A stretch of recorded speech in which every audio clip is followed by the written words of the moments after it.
Seryoso ka ba dyan sa sinasabi mo? Yes. Wala namang masama kung maging kami ni Patrice. Dahil pareho kami single. At bukod doon, siya ang kinikilalang ina ng anak ko. So bakit ko ipagdadamot sa anak ko ang magkaroon ng isang buong pamilya?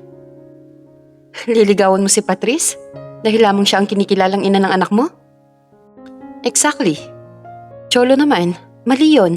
Dapat ko liligawan mo siya dahil sa mahal mo siya. Hindi yung gagamitin mo lang siya. Mabuting tao si Patrice at alam kong hindi siya mahirap mahalin. Kung ganun, bakit ngayon lang kung kailan kasal na kami? Dahil umasa akong babalikan ako ni Kara. Pero hindi nangyari dahil mas mahal ka niya. O sa makatuwid, ikaw lang naman ang minahal niya. Kuya, ang sakit nun para sa akin. Dahil ginamit lamang niya ako ng maraming taon. Umasa ako mahal niya ako pero hindi pala. Dahil ni minsan ay hindi kanya nakalimutan. Naputo lang kanilang pag-uusap sa sunod-sunod na katok sa pintuan. Nang buksan nito ni Adamson ay si Kara na lasing. Kara? Adamson, mahal ko. Lasing na lasing ka. Hindi ako lasing. Nandito ako para pakiusapan kang huwag mo nang ituloy ang pagpapakasal sa Patrice na yon. Please, Adamson, ako mahal mo. So bakit mo hahayaang matali ka sa isang babaeng hindi mo naman mahal? Huli na ang lahat, Kara. What do you mean? Kinasal na kami kanina at nasa kwarto ko ngayon ang asawa ko. So please, umalis ka na bago pa lumabas ang asawa ko. No, sabihin mo nagbibiro ka lang na gusto mo lang akong saktan. Totoo ang sinasabi ni Kuya, Kara. Kasal na sila. At kung hindi ka naniniwala, tatawagin ko ang asawa niya para makausap mo. Cholo, bakit ka nandito? Kondo ito ng kapatid ko at anytime may pwede akong pupunta dito. Cholo, alam ko may kasalanan ako sa'yo. Kaya sana mapatawad mo ako. Maniwala ka man o hindi, minahal kita. Pero hindi gaya ng pagmamahal ko sa kuya mo. I'm sorry. I have to go, Kuya Adamson. Teka, akala ko ba dito ka matutulog? Hindi na, nagbago ng isip ko. Naiwan silang dalawa ni Kara sa salas. Kamusta ang kaibigan mong bagong kasal? Okay naman, Alwin. At alam mo bang kapangalan ni Patrice mo ang napangasawa niya? Talaga? Yes, at ang ganda niya. Nang tinititigan ko siya kanina, para nakita ko na siya before. But hindi ko talaga matandaan kung saan. Ano buong pangalan niya? Patrice del Carmen? Patrice del Carmen? Yes, why? Sigurado ka? Oo nga, bakit ba? Oh my God, kuya. Siya si Patrice na matagal ko nang hinahanap. Saan ko siya makikita? Sabihin mo sa akin. Sigurado ka ba, ha, Alwin? Oo, kuya. Kaya please, tell me kung saan ko siya makikita. Alwin, may asawa na siya at kaibigan... Wala akong pakialam, kuya. Ang tagal na panahon ko na siyang hinahanap. Pero Alwin, kasal na siya at kahit magkita man kayo'y wala ka nang babalikan pa. No, kuya. Hindi ako papayag. Akin lang si Patrice at nangako siya sa akin. At sa harap ng Diyos na ako lang ang kanyang mamahalin hanggang kamatayan. Huminahon ka nga, Alwin. Dahil sa ingay na nagmumula sa salas ay nagising si Patrice. Lumabas siya ng kwarto at nakita niya si Adamson na may kausap na babae. Adamson? Sino siya? Napalingon sina Adamson at Kara sa boses na nagmula sa likuran nila. Patrice, bakit gising ka pa? Nagising ako dahil narinig ko may nagtatalo dito. So, ikaw pala ang babaeng umagaw sa akin kay Adamson? Ha? Kara, please, huwag kang mag-iskandalo dito, nakakahiya. No, Adamson, ngayon mo sa akin patunayan na asawa mo nga siya. Sige, gusto mo ng patunay? Manood ka. Walang sabi-sabing tinawid niya ang maliit nilang pagitan ni Patrice at sa kanya sinakop ang mga labi nito nakaawang. Hindi niya inaasahan ang gagawing paghalik sa kanya ni Adamson. Kaya sa halip na itulak niya ito ay nagmistula siyang tuod sa harapan nito. Sa labis na inis nang makita niyang hinalikan ni Adamson ng babae ay agad siyang tumakbo palabas ng kondo. At doon sa kotse ay galit na galit niyang pinaghahampas ang manibela. Hindi ako papayag na tuluyang ka mapunta sa babaeng yan, Adamson. Hindi! Nang makita niyang patakbo lumabas ng kondo niya si Kara ay agad niyang binitawan ang mga labi ni Patrice. I'm sorry, hindi ko sinasadya. Alam ko naman yon. Pero Adamson, wala sa usapan natin na hahalikan mo ko. Alam ko. Kaya lang wala na akong ibang maisip na paraan kanina para patunayan sa kanya na mag-asawa tayo. Teka nga muna, Adamson, naguguluhan ako. Ipaliwanag mo nga sa akin, sino pa ang babaeng yon?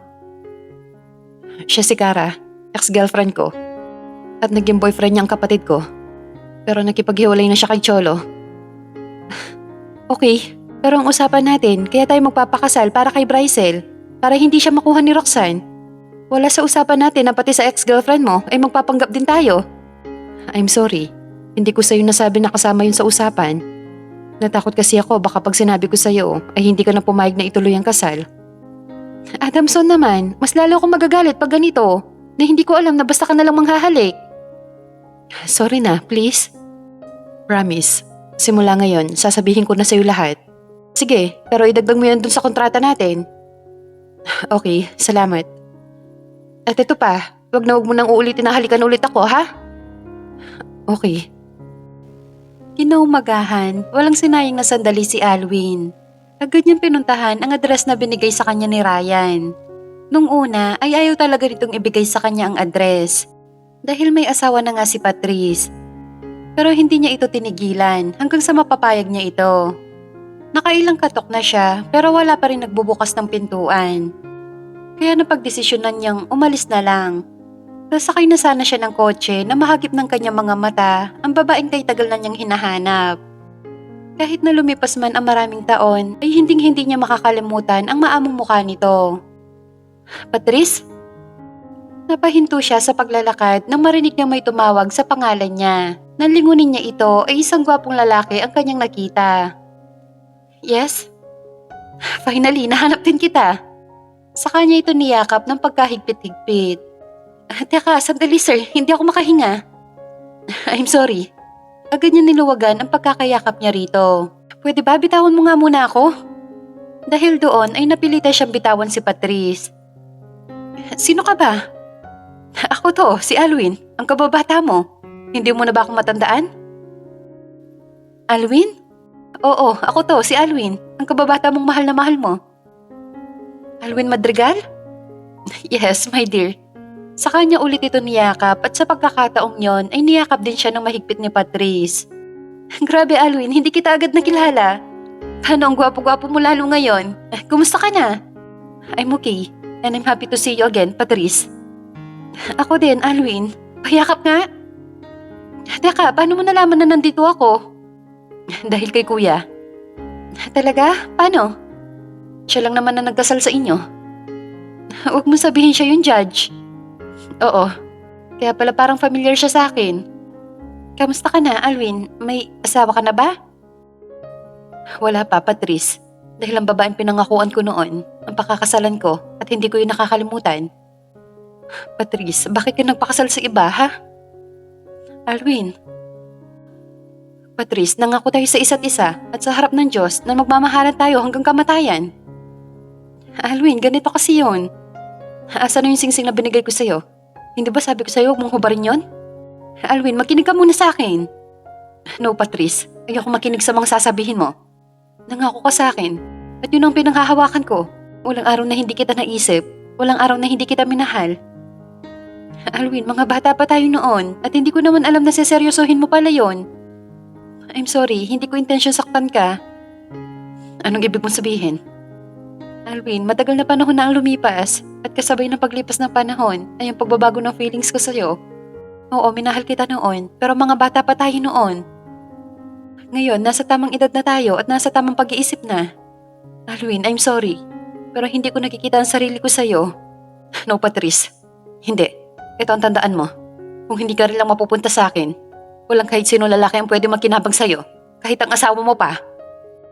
Mabilis na pinaharurot ni Alwin ang kanyang sasakyan. Wala siyang pakialam kung mabanggaman siya. Bastang alam niya, sobra siyang sinaktan ng babaeng ilang taon niyang inalaya ng pagmamahal. Bakit mo to nagawa sa akin, Patrice? Bakit? Minahal kita ng masigit pa sa buhay ko. Tapos sasabihin mo sa akin na hindi mo nakikita ang sarili mo sa akin? Ang unfair mo. I hate you.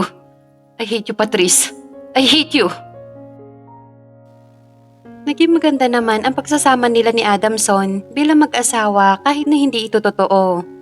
Habang tumatagal ay mas nakikilala niya ito.